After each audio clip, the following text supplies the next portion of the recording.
Vamos a hablar sobre esta fase 4, sobre la crisis económica que estamos pasando con el presidente del Consejo Directivo de la Cámara Nacional de Comercio y Producción, Perucámaras, el señor Carlos Durán, ingeniero Carlos Durán. ¿Cómo estás, Carlos? ¿Qué tal? Un gustazo verte. Si no es por acá, no te veo, Carlos. ¿Cómo estás? ¿Me ven? Sí, muy bien, te veo muy bien.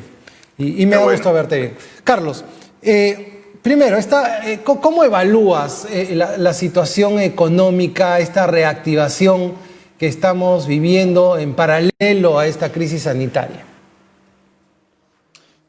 A ver, bueno, primero tenemos que ser conscientes que no hemos salido todavía de la crisis sanitaria, ¿no? O sea, y es más, en las últimas semanas y días estamos viendo cómo hay un mayor incremento, digamos, de contagios, y hay regiones, sobre todo, y eso me lo reportan las cámaras de comercio en las regiones, que se ha complicado muchísimo, regiones que inclusive antes estaban en muy buenas condiciones, tanto sanitarias como de infraestructura de salud, hoy día están rebalsadas con los niveles de contagio y la cantidad de gente que demanda hospitalización y cuidados críticos, ¿no? Está el caso de Cusco, Arequipa, Puno, Huancavelica, Ayacucho, Tacna. Entonces la situación de la salud todavía está en una situación muy crítica, y esto pues obviamente tiene por el otro lado la reactivación de las actividades económicas que se han venido dando por fases. En teoría estamos en la fase 3, yo diría que estamos en la fase 2.5, porque no todas las actividades económicas a full capacidad están reactivadas de esta fase 3, y la fase 4 ha sido postergada, ¿no? Obviamente por condiciones, creo yo, de índole única y exclusivamente sanitarias, ¿no? Y para que no se desborde la situación que afecte la salud de los peruanos. Entonces la economía no se está reactivando a la velocidad que habríamos planificado cuando se bosquejaron estas 4 fases de reinicio de actividades.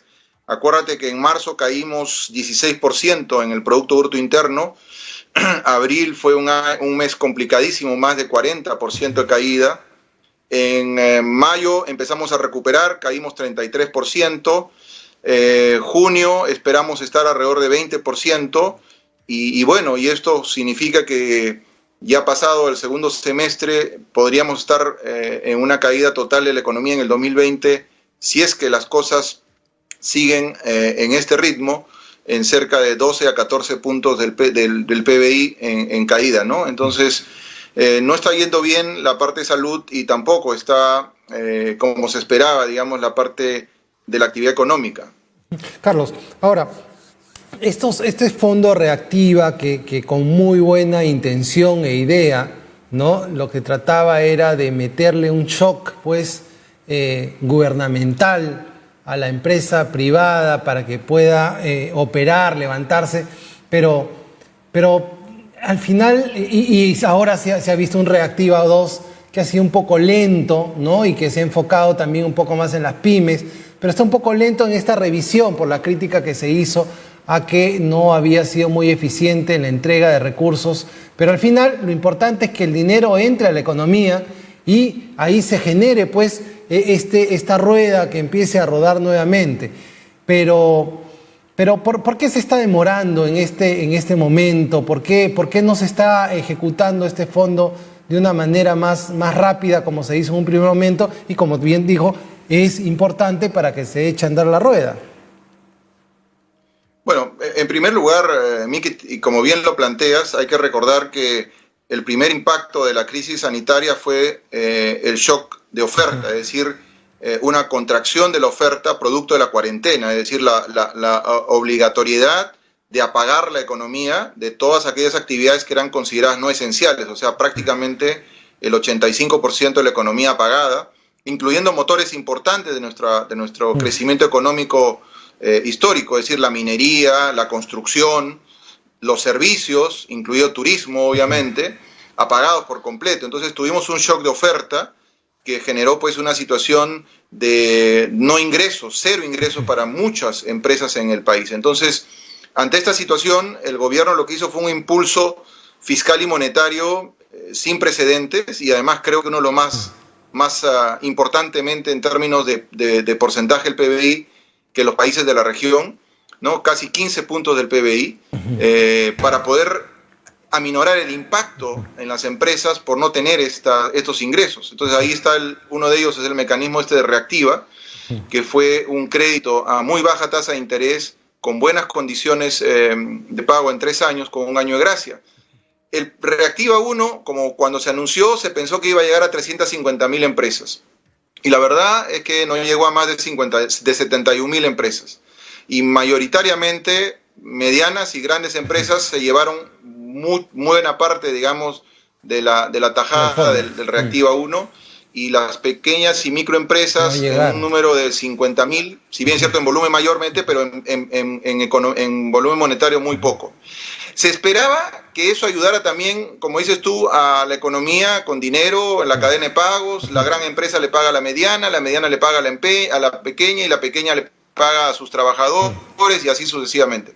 La Reactiva 2 tenía el objetivo de ampliar una mayor cantidad de empresas, pero nuevamente estamos viendo que se está demorando muchísimo. Ya tenemos 4 meses de cuarentena, digamos, de iniciada esta crisis sanitaria, y todavía hay empresas que siguen esperando se les entregue los desembolsos de Reactiva. Hay un cuello de botella fuerte en COFIDE, y eso es lo que dicen todas las entidades financieras que están a cargo de los desembolsos. Aparentemente hay un exceso de verificación y revisión, si se están cumpliendo con los requisitos, si la empresa a la cual se está entregando el fondo está o no está vinculada a algún caso de corrupción de Lavajato, Club de la Construcción, etcétera. No lo sé. Pero la cuestión es que la práctica no está llegando, y eso le está quitando oxígeno monetario a las empresas. Ya suman muchas empresas que han entrado en situación de quiebra y han cerrado, y esto se ve mucho todavía en el sector turismo y en el sector de servicios vinculados al turismo, que no se ha reactivado ni un ápice, ni siquiera el interno.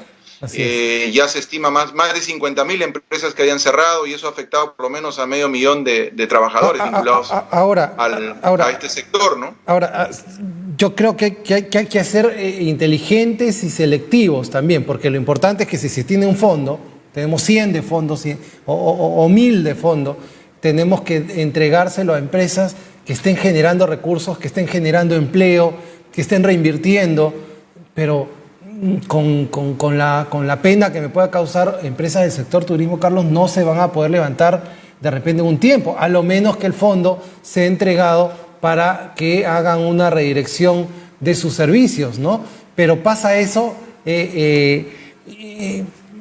encima todos los están metiendo por una bolsa. Me estás hablando de la verificación, cuando lo podemos hacer por tramos, ¿no? O sea, lo importante es que haya dinero en la economía, precisamente. Si se están demorando en reactivarse algunos sectores, ¿cómo metemos más a los otros sectores para no romper la cadena de pagos? La situación es complicada, es muy complicada, y necesitamos al sector privado totalmente activo para esto, Carlos.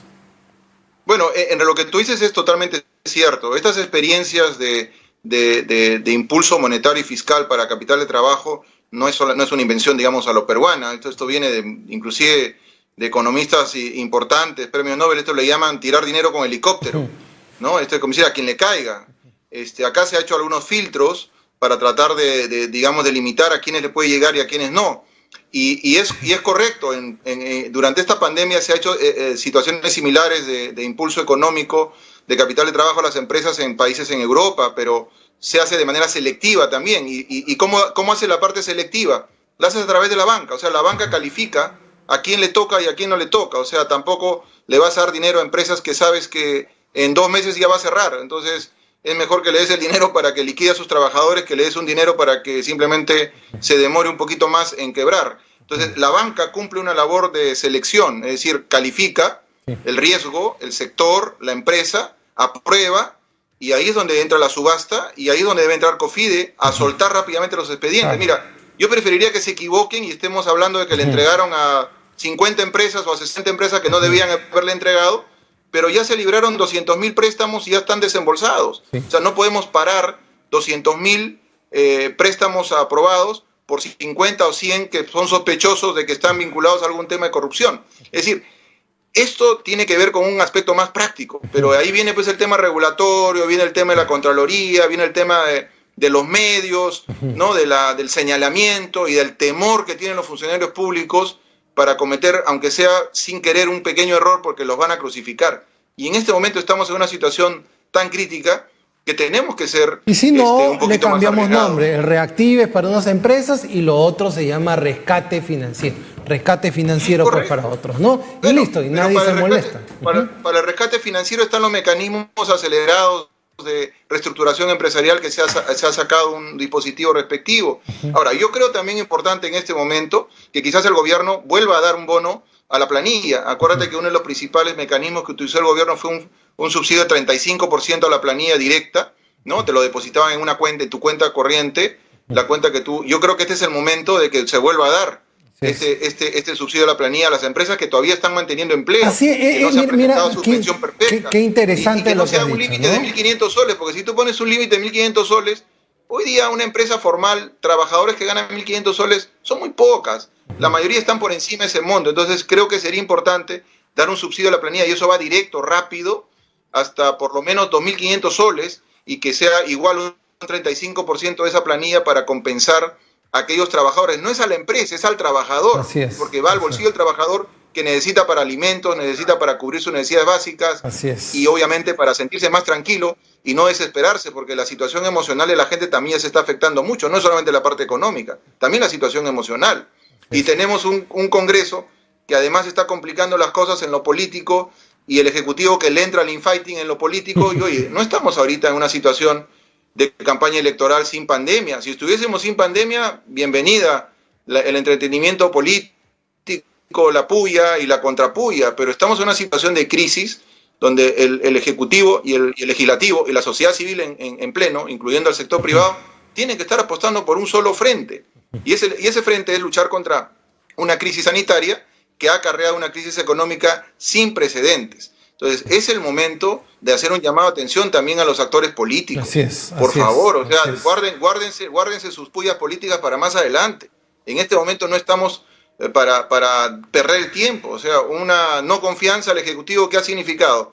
Que se paralice el Ejecutivo. Muchas de las cosas que estábamos viendo de colaboración del sector empresarial para apoyar en la crisis sanitaria y que estábamos en coordinaciones con varios ministerios, producto de la caída del gabinete cateriano, se han paralizado. La incertidumbre. Bueno, ahora supongo que se han reactivado, pero pierdes un día, pierdes 2 días, pierdes 3 días. Y no hay tiempo para... Es gente que pierde la vida, es gente que se enferma, son más empleos que se pierden, más empresas que quiebran. Y en las regiones la cosa está mucho más complicada todavía, porque la tenemos quizás en una situación más precaria, con mayores brechas de infraestructura, con mucha más bajísima competitividad y con menores capacidades y competencias de los gobiernos locales y los gobiernos regionales para enfrentar y tomar decisiones de manera rápida. Presupuesto hay, dinero hay.